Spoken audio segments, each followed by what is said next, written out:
नमस्कार, मैं हूं सुधीर चौधरी और डीएनए में आपका स्वागत है।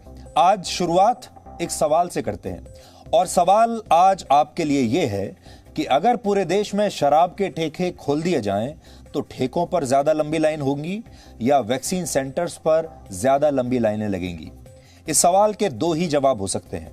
ज्यादा संभावना इस बात की है कि शराब के ठेकों पर ज्यादा लंबी लाइनें होंगी और दूसरी संभावना यह है कि उतनी लंबी लाइनें तो होंगी ही जितनी वैक्सीन सेंटर्स पर होंगी, उससे कम नहीं होंगी। कहने को तो हम अपने देश की हमेशा तारीफ करते हैं, करनी भी चाहिए, लेकिन आज हम आपको अपने ही देश की एक ऐसी सच्चाई दिखाना चाहते हैं जो हमें कभी भी किसी भी युद्ध में जीतने नहीं देती, हमें कमजोर बना देती है। और वो कड़वी सच्चाई ये है कि हमारे देश के लोग ना तो अनुशासन में रहना चाहते हैं, ना नियमों का पालन करना चाहते हैं और ना ही किसी भी युद्ध में अपना कर्तव्य निभाना चाहते हैं। उन्हें घर बैठे सब कुछ चाहिए। हमारे देश में अधिकतर लोग यही चाहते हैं कि उनके हिस्से का काम या तो सरकार कर दे या फिर उनके पड़ोसी कर दे।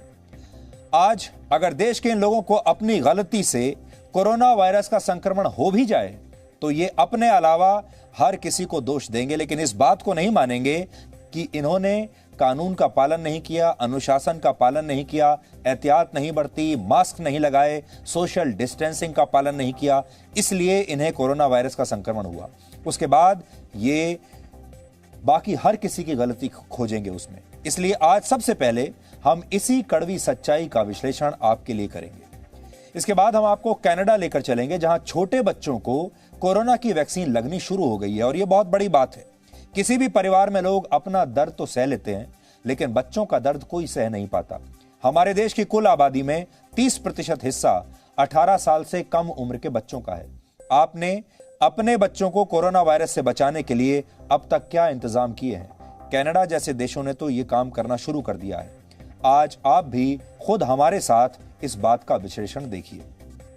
और आखिर में हम आपको पोखरण परमाणु परीक्षण की वर्षगांठ पर एक खास रिपोर्ट दिखाएंगे। भारत के लिए यह क्षण बहुत गर्व से भरा हुआ था, लेकिन तब पश्चिमी देशों को भारत की बढ़ती शक्ति से कितनी तकलीफ हो रही थी, उसे आज आप हमारी इस रिपोर्ट से समझ पाएंगे। पश्चिमी देश हमेशा से ये चाहते हैं कि भारत अपनी रक्षा के लिए हथियार उनसे खरीदे, दवाइयां उनसे खरीदे, वैक्सीन भी उनसे खरीदे। भारत अपने लोगों का पेट भरने के लिए, लोन लेने के लिए भी उन्हीं के पास जाए और यहां तक कि खबरें देखने के लिए भी भारत के लोग उन्हीं के न्यूज चैनल्स और अखबारों पर निर्भर रहें। यानी भारत हर समय एक कटोरा लेकर इन देशों के सामने खड़ा रहे। ये सारे देश ऐसा ही चाहते हैं। इसलिए आज ऑपरेशन शक्ति पर यह रिपोर्ट देखने के बाद आप जान जाएंगे कि भारत की शक्ति दुनिया के इन शक्तिशाली देशों को कितनी चुभती है। लेकिन सबसे पहले आज की तमाम बड़ी खबरें नॉनस्टॉप न्यूज में। उत्तराखंड के देवप्रयाग में बादल फटने से भारी तबाही हुई है। देवप्रयाग में बादल फटने से 12 से 13 दुकानें पानी में बह गई हैं। लॉकडाउन की वजह से दुकानें बंद थी, इसलिए किसी की जान नहीं गई है। टिहरी में काफी बड़े स्तर पे बादल फटने की घटना हुई है और उसमें 7-8 दुकानें और जो ITI की बिल्डिंग को भारी नुकसान हुआ है, किंतु लॉकडाउन की वजह से दुकानें खुली नहीं थी, बंद थी, इसलिए कोई जनहानि नहीं हुई। बादल फटने से शांता नदी में आए उफान से शांति बाजार में तबाही आ गई। ITI का 3 मंजिला भवन पूरी तरह ध्वस्त हो गया।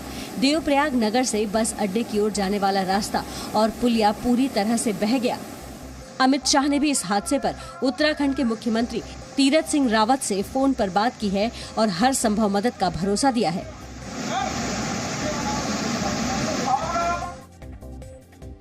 बीजेपी अध्यक्ष जेपी नड्डा ने आज कांग्रेस पार्टी पर जोरदार हमला बोला।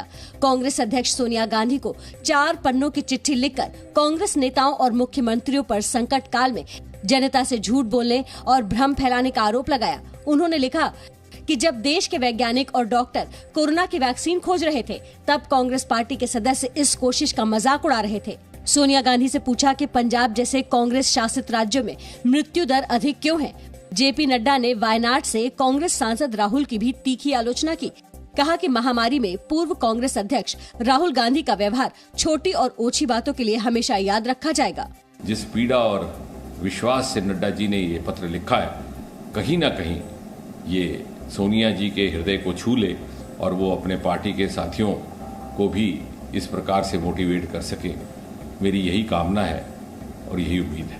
कांग्रेस ने इसके बाद बीजेपी को जवाब दिया, बजाय इसके कि आप कांग्रेस पार्टी पर इल्जाम लगाएं, अपने गिरेबान में झांकें और अपनी सरकार से कहें कि कोरोना से ताकत के साथ लड़ाई लड़ें, लॉकडाउन लगाएं। देश में कोरोना संक्रमण की रफ्तार धीमी पड़ती दिख रही है। देश में कोरोना के सक्रिय मामलों में गिरावट आई है, साथ ही नए केस भी कम हुए हैं। देश में लगातार दूसरे दिन नए मरीजों की संख्या में गिरावट आई है। पिछले 24 घंटे में कोरोना के 3,29,942 नए केस आए हैं, जबकि 3,876 मरीजों की संक्रमण से मौत हुई है। 61 दिनों बाद ये पहला मौका है जब 24 घंटे में ठीक होने वाले मरीजों की संख्या नए केस के मुकाबले कम हुई है। पिछले 24 घंटे में कोरोना से हुई कुल मौतों के 73% मामले 10 राज्यों से आए हैं।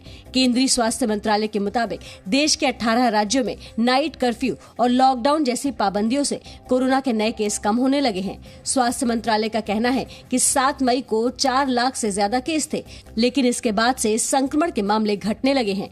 देश में रिकवरी रेट बढ़कर 82.75% हो गया है। स्वास्थ्य मंत्रालय के मुताबिक केस कम होने का ये बहुत शुरुआती रुझान है और इसे अभी आगे देखना होगा। करीब 18 स्टेट्स और यूनियन टेरिटरीज देश में ऐसी हैं जहां पर या तो एक plateauing in terms of cases being reported या एक डिक्रीज नोट किया जा रहा है। वहीं दिल्ली, यूपी और महाराष्ट्र में भी पिछले 24 घंटे में मरीजों की संख्या में कमी आई है।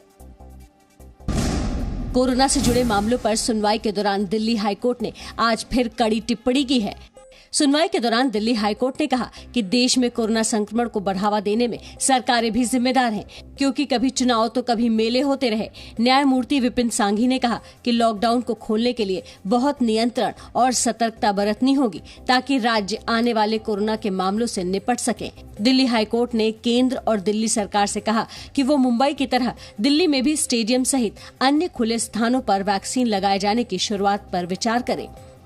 दिल्ली हाईकोर्ट ने प्लाज्मा डोनेशन के अभियान से मशहूर हस्तियों को जोड़ने की बात भी कही। दिल्ली के मुख्यमंत्री अरविंद केजरीवाल ने प्रधानमंत्री नरेंद्र मोदी को चिट्ठी लिखकर सभी कंपनियों को वैक्सीन बनाने की अनुमति देने की बात कही है। उन्होंने कहा है कि देश में कोविड-19 वैक्सीन का उत्पादन बढ़ाने के लिए वैक्सीन का निर्माण कर रही दोनों कंपनियों का फॉर्मूला दूसरी कंपनियों के साथ साझा कर उत्पादन बढ़ाया जाना चाहिए। साथ ही अगले कुछ महीनों में सभी को वैक्सीन लगाए जाने की नीति तैयार की जानी चाहिए। केंद्र सरकार इन दोनों कंपनियों से वैक्सीन बनाने का फार्मूला ले ले और उन सभी कंपनियों को दे दे जो सुरक्षित तरीके से वैक्सीन बना सकती हैं। दिल्ली के उप मुख्यमंत्री मनीष सिसोदिया ने केंद्र सरकार को घेरते हुए कहा कि सरकार कोविड मैनेजमेंट में फेल हो गई, इलेक्शन मैनेजमेंट में लगी रही। हमारा वैक्सीन का मैनेजमेंट फेल हो गया, ये मानना चाहिए इनको और फिर नए सिरे से काम करना चाहिए। वहीं बीजेपी सांसद मीनाक्षी लेखी ने दिल्ली सरकार पर ऑक्सीजन के ऑडिट जैसे मुद्दों से भागने का आरोप लगाया। उन्होंने मुख्यमंत्री केजरीवाल के यूनिवर्सल वैक्सीन के दावे को धोखा बताया। ना तो अभी तक कोई ग्लोबल टेंडर किया है, ना कहीं से वैक्सीन का प्रावधान किया है। वहीं दिल्ली के स्वास्थ्य मंत्री सत्येंद्र जैन और आप विधायक आतिशी ने कोवैक्सीन के स्टॉक की कमी की बात कही है और केंद्र से जल्द वैक्सीन उपलब्ध कराने की मांग की है। गोवा में ऑक्सीजन सप्लाई बाधित होने से आज 26 कोरोना मरीजों की मौत हो गई है। गोवा के स्वास्थ्य मंत्री विश्वजीत राणे ने कहा है, गोवा मेडिकल कॉलेज और अस्पताल में रात 2 बजे से लेकर सुबह 6 बजे तक 4 घंटे के बीच ऑक्सीजन की सप्लाई बाधित हुई, जिससे 26 मरीजों की मौत हो गई। इसकी पूरी जांच होनी चाहिए। हाईकोर्ट इसकी जांच कराए कि सच क्या है। गोवा के मुख्यमंत्री प्रमोद सावंत ने कहा कि शुरुआती जांच में ऐसा नहीं लग रहा कि डॉक्टरों की लापरवाही या देरी की वजह से मरीजों की मौत हुई है। वहीं दक्षिण गोवा के जिला अस्पताल में ऑक्सीजन टैंक लीक होने से अफरा तफरी मच गई। हादसा उस वक्त हुआ जब एक टैंकर के जरिए अस्पताल के मुख्य टैंक में ऑक्सीजन भरी जा रही थी। हालांकि हादसे में किसी के हताहत होने की सूचना नहीं मिली है। गोवा में पिछले 24 घंटे में कोरोना से 75 लोगों की मौत हुई है, जबकि 3124 नए मामले सामने आए हैं। Presenting B News app available on Google Play and App Store. Download it now.